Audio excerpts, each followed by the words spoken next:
महाराष्ट्रातल्या प्रत्येकाच्या घरी सुरू झाले आता पित्र आणि पूर्वजांचे लोकेशन लावायला कावळ्याच्या हाती दिले ही सूत्र. आता आमच्या बाबांनी कावळ्याला आवाज दिलाय की नेमकं त्याच्या भाषेत सांगितलंय मलाही समजलं नाही.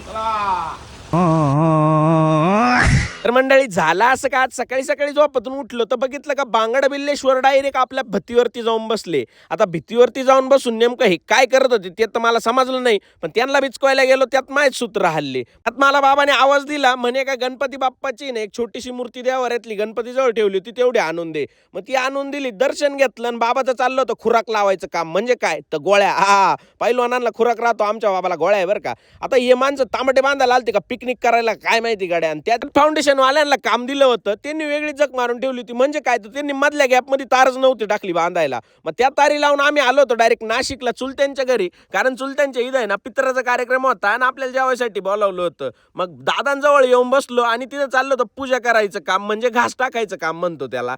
मग दादांबरोबर जरा गप्पा वगैरे मारल्या, दादांची तब्येतही थोडीशी नरम होती. मग भेटायच्या निमित्ताने आम्ही इथं आलो होतो. दादांबरोबर पप्पांचं बोलणं चाललं होतं आणि तेवढ्यात आलो मी आबांकडे आल्याच्या नंतर आहे ना इथं उपास करू पाहुणे येऊन बसले होते आणि सगळे नायगावची मंडळी सुद्धा उपस्थित होती बरं का. दुसरं कोणी नाही, मी आहे, माझे पप्पा आणि काका आलो होतो फक्त. तर आता जेवणाचा प्रोग्राम तर एवढा खतरनाक झाला होता का डायरेक्ट केळीच्या पानावरती जेवण होते. म्हणलं तिच्या मायला येतं, पहिल्यांदाच बघितलं. जेवण झाले, मग सगळ्या भाऊ बंधांसोबत गोड गोड गप्पा मारल्याच्या नंतर आम्ही आलो होतो घरी. आणि दुसऱ्या दिवशी होता आपल्या घरच्या पित्रांचं नियोजन. आता पित्रांचं नियोजन हे बाबाच्या हाती सोपवलं होतं आणि पित्राचा घास उचलायचा नाही हे कावळ्याच्या हाती.